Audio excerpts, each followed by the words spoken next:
Assalamualaikum warahmatullahi wabarakatuh. Bismillahirrahmanirrahim. Sahabat sekalian, saya akan menjelaskan tentang wudhu, syariat wudhu. Ini adalah perkara terpenting sebelum seseorang masuk kepada ritual ubudiyah atau menyembah Allah Subhanahu wa taala dalam berbagai ibadah sehari-hari yang mengharuskan seseorang itu berwudu. Ingat, Nabi bersabda, miftahus shalah ad-duhur. Jadi kunci pembukanya seseorang mau menghadap Allah, yakni menjalankan sholat, itu adalah toharoh. Dan tidak sempurnanya toharoh juga menyebabkan tidak sempurnanya sholat dan ibadah yang lain yang harus suci. Bahkan batalnya wudhu otomatis juga membatalkan ibadah lain yang mengharuskan kesucian. Baik, sahabat sekalian, meski ritual ibadah itu tidak boleh ditawar, dalam arti kita harus melakukan sesuai dengan tuntunan Rasulullah.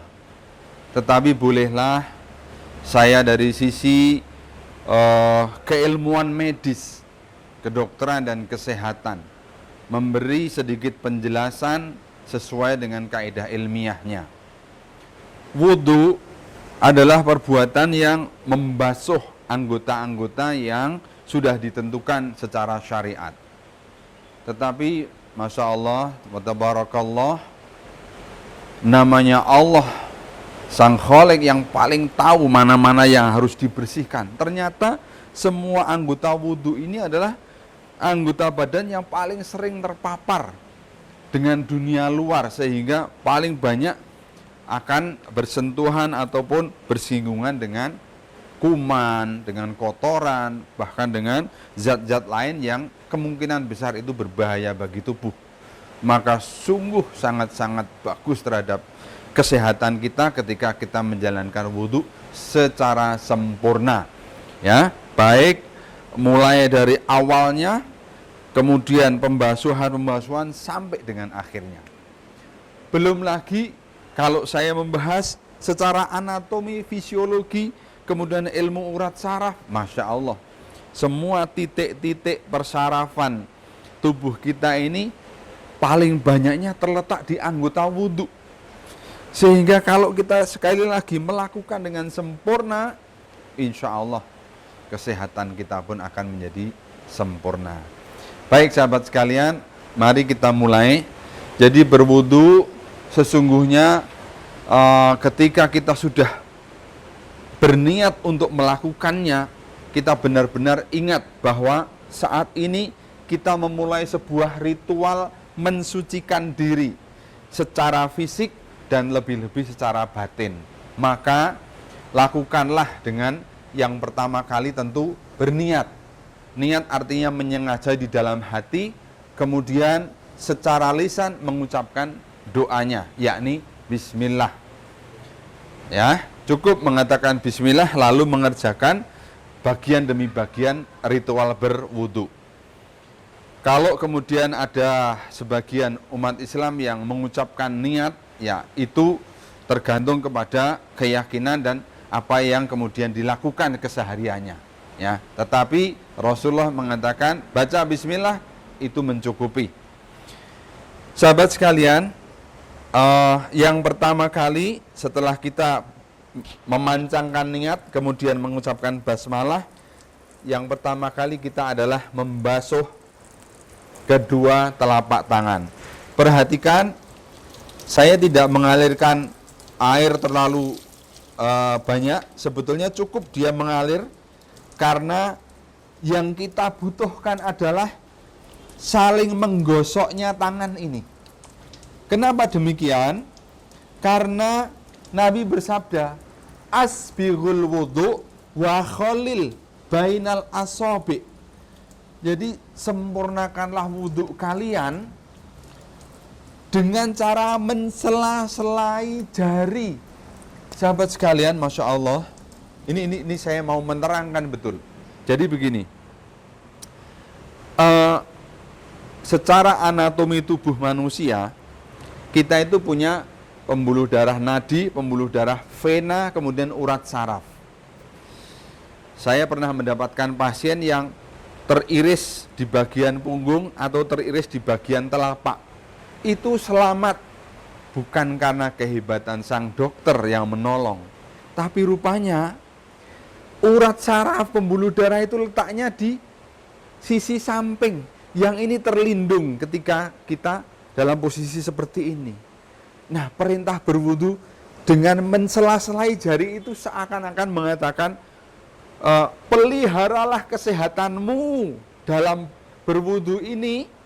Efeknya betul-betul nyata terhadap kesehatan, karena memang urat saraf kemudian pembuluh darah itu letaknya di sisi sampingnya ini, bukan di arah punggungnya, bukan di arah telapaknya. Masya Allah wa tabarakallah. Mudah-mudahan kita makin yakin dan kepingin menyempurnakan wudunya. Sekarang kita lanjutkan bagaimana setelah tangan dibasuh, kemudian berikutnya kita melakukan kumur. Perhatikan sahabat sekalian, perhatikan. Saya mengambil air itu dengan satu telapak tangan kanan, karena memang hadisnya bunyinya min kaffin wahidin. Ya. Kemudian dari satu telapak tangan kanan ini saya naikkan ke mulut sekaligus ke hidung.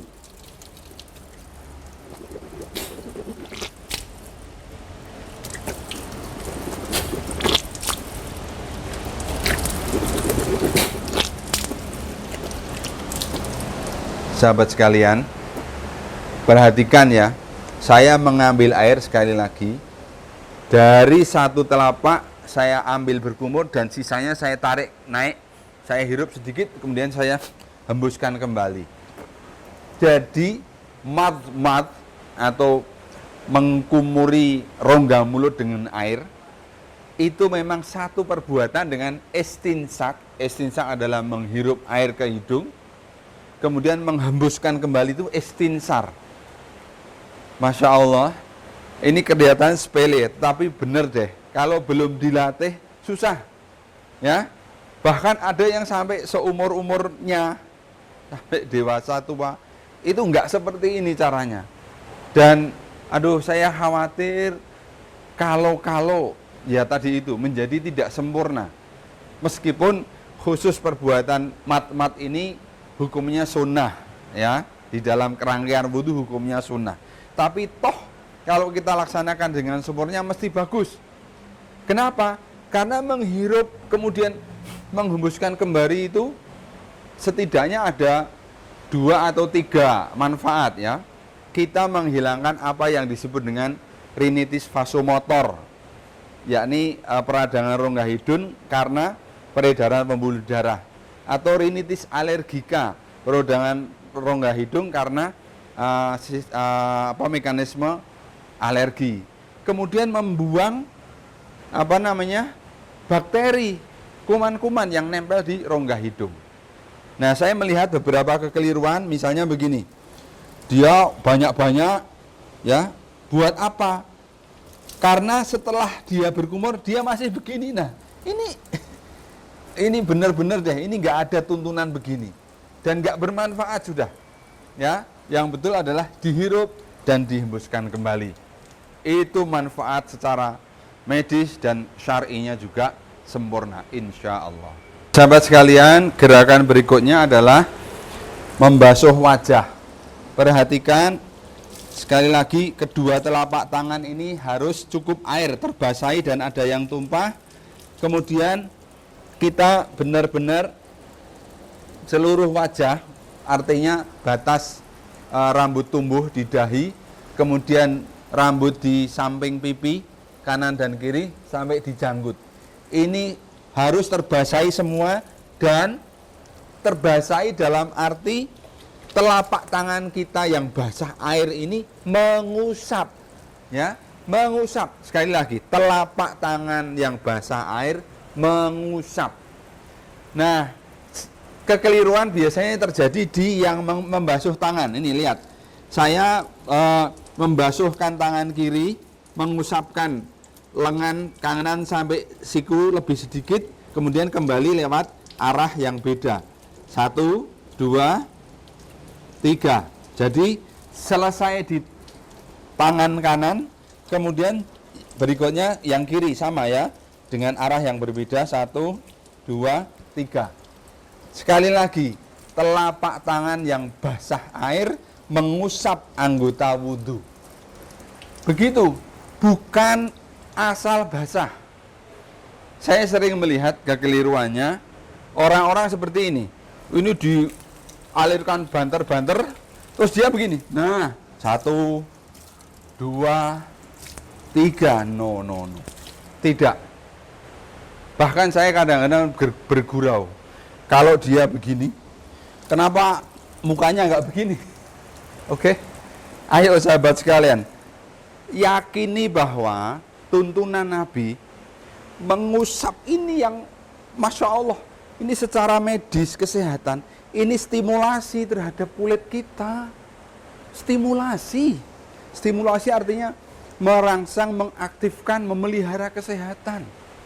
Ya, makanya tidak heran kalau Nabi cuma pakai 1 mud. 1 mud artinya hanya segini, karena cukup untuk membasahkan air, misalnya begini, ya, membasahkan air atas telapak, dan ini sudah cukup, asal ini sudah digosok dan basah, ya, ada bekas gosokan dan terbasahi, ini cukup, tidak harus mengalir deras-deras begini.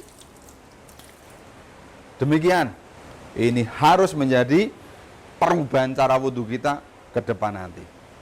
Sahabat sekalian, berikutnya gerakan bagaimana kita mengusap kepala dan telinga. Itu juga satu perbuatan. Sebagaimana tadi kumur dan menghirup air ke hidung, menghembuskan kembali. Itu satu gerakan, satu perbuatan. Perhatikan, setelah ini yakin basah oleh air, mulainya ya, jari-jari direnggangkan, dimulai dari dahi depan, kemudian ke belakang sampai di tengkuk, kemudian langsung ditarik kembali ke depan, langsung telunjuk kanan kiri masuk ke lubang hidung, dan ibu jarinya mengusap daun telinga dari luar. Dan ini cukup 1 kali saja. Ya, cukup 1 kali saja. Saya menjadi yakin sekali bahwa syariat yang bunyinya dilakukan 3 kali, lakukan 3 kali, yang 1 kali juga lakukan 1 kali saja, tapi harus persis seperti syariatnya. Nanti di akhir dari tayangan tentang wudhu ini akan saya terangkan rahasia yang luar biasa, yang belum pernah diungkap, Masya Allah. Ya sahabat sekalian, gerakan terakhir adalah membasuh kaki. Ingat, ini juga ada yang keliru, ada yang membasuhnya itu semangat sampai lutut-lututnya gitu. Padahal yang benar cukup sampai mata kaki. Tapi sekali lagi, yang paling penting di sini adalah tangan kita basah oleh air dan menggosok kaki ini sampai juga mensela-selai jarinya. Nah, ini silahkan ya, 1 misalnya begini, 2, pokoknya yang 3 kali lakukan 3 kali, 3 kali, dan seluruh permukaan sampai dengan tumitnya dan mata kaki basah. Nih, kemudian sebelah kiri juga ya, sama. 1 ini disela-selai ya, 2 disela-selai, 3. Nah, kekeliruan yang sering saya lihat juga tadi seperti waktu tangan ya, ini dialirkan deras-deras terus dia begini. Nah, coba, aduh, kalau ada sahabat yang masih melakukan seperti ini, Masya Allah ya, bahkan lebih keliru lagi, Masya Allah, ketika sedang berwudu dan ada HP berbunyi, dia belum selesai, dia ambil HP sambil dia jawab telepon begini. Ini Masya Allah sahabat, ini nggak sah wudhu. Karena rukun terakhir wudhu itu adalah tertib. Padahal arti tertib adalah tidak boleh diselai pekerjaan lain. Tolong ini perhatikan. Oke. Kemudian tadi mensela-selai ini merupakan kesempurnaan. Makanya di beberapa tempat wudhu ada yang pakai pakai tempat duduk supaya dia bisa dengan nyaman, betul-betul sempurna wudhunya. Ya tapi kalau udah terbiasa, justru begini itu memperkuat kaki kita. Ya, kita stabil banget. Oke. Nah, demikian wudhu. Begitu sudah selesai, kemudian kita berdoa. Ya, doa yang dituntunkan ada berbagai ragam, tapi saya suka sekali mengucapkan Allahumma ja'al minat tawabin wa ja'alni minal mutatahhirin. Masya Allah, tawabin mutatahhirin, ya Allah. Kita minta ya kepada Allah, sahabat sekalian, ya, Allahumma ja'alni minat tawabin. Ya Allah, jadikanlah aku orang yang taubat. Yang taubat. Jadi ternyata baru perbuatan berwudu ini kita itu sudah kemudian masuk orang yang taubat. Pernah suatu kali Nabi melihat orang yang marah, ya, dalam keadaan berdiri suruh duduk masih marah, suruh baring masih marah, suruh apa? Wudu. Aduh, Masya Allah. Kemudian waj'alni minal mutatahhirin. Allahumma ja'alni minat tawabin waj'alni minal mutatahhirin. Ya Allah, jadikanlah aku adalah golongan orang yang tobat dan golongan orang yang suci, yang toharoh. Ya, adapun rangkaian doa-doa yang lain sesuai dengan yang dipahami dengan dalil yang sahih, silahkan dilakukan. Tapi intinya mengawali sesuatu dengan doa, mengakhiri dengan doa adalah syariat secara umum. Ya, kita mengadakan ritual penyembahan kepada Allah Subhanahu wa taala. Demikian. Ya, alhamdulillah sahabat sekalian, di antara rangkaian orang berwudu biasanya mengakhiri dengan doa tauhid. La ilaha illallah wahdahu la syarikalah, lahul mulku wa lahul hamdu wa huwa ala kulli syai'in qadir. Allahumma ja'alni minat tawabin wa ja'alni minal mutatahhirin. Kenapa? Karena ternyata dalam ritual wudu itu mengandung sekian banyak rahasia yang jarang dikaji. Nah, kali ini sahabat sekalian, saya akan menerangkan ya betapa ritual wudu yang kelihatannya sederhana tapi diakhirinya dengan doa tauhid itu memang seharusnya membuat seseorang itu tauhidnya kemudian lempeng ke Allah Subhanahu wa taala. Ya, begini ceritanya. Kenapa sih wudu itu diawali dari membasuh telapak tangan kanan dan kiri 3 kali. Setelah itu berkumur, kemudian istinsar 3 kali. Membasuh wajah 3 kali. Lengan ya, tangan 3 kali. Kemudian giliran mengusap kepala ya, dari depan sampai belakang, kemudian kembali ke depan dan langsung masuk telinga, itu cuma 1 kali dan diakhiri dengan membasuh kaki itu 3 kali. Sahabat sekalian, coba perhatikan, ini perhatikan betul. Di telapak tangan kita kalau dihitung ruas tulangnya ini misalnya 1, 2, 3. Yang di sini ada 1, 2, 3, 4, 5 ya, 1, 2, 3, 4. Terus begitu dihitung, kemudian pergelangan tangan ini ada jumlah tulang kecil-kecilnya, jumlahnya 8. Oke ya. Terus ini kanan, ini kiri. Sekarang saya kepingin ajak teman-teman untuk ngitung jumlah tulang yang ada di sini berapa. Terus kalikan 2 karena kanan dan kiri. Setelah kalikan 2, kalikan 3 karena dibasuh 3 kali. Oke. Lanjut, ketika kita berkumur. Berkumur itu berarti membasuh gigi. Jumlahnya dewasa 32 gigi. Rahangnya ada satu bawah, ada satu atas, kemudian menghirup air ke hidung. Di hidung ada tulang, jumlahnya ada 3, yakni tulang sekat hidung, kemudian dinding hidung, kemudian atap hidung. Dihembuskan kembali dan dilakukan 3 kali, kalikan 3, tapi tidak perlu kalikan 2 karena cuma 1 bagian, kalau yang tangan 2 bagian. Lanjut, kemudian lengan. Lengan ini ada 2 tulang, radius dan ulna. Kalikan 2 karena kanan kiri, kalikan 3 karena dibasuh 3 kali. Lanjut ke kepala, diusap. Batok kepala ini ada 4 tulang, ya. Frontal 1, varietal 2, kemudian oksipital 1, temporalnya 2. Yang 2 ya kalikan 2, yang 1 tetap 1, dan tidak perlu dikalikan 3 karena membasuhnya cuma 1 kali. Ditambah telinga. Di dalam telinga ini ada 3 tulang kecil-kecil, namanya malleus, incus, stapes. Ya, kalikan 2 karena kanan kiri. Masya Allah, sahabat sekalian. Terakhir adalah kaki.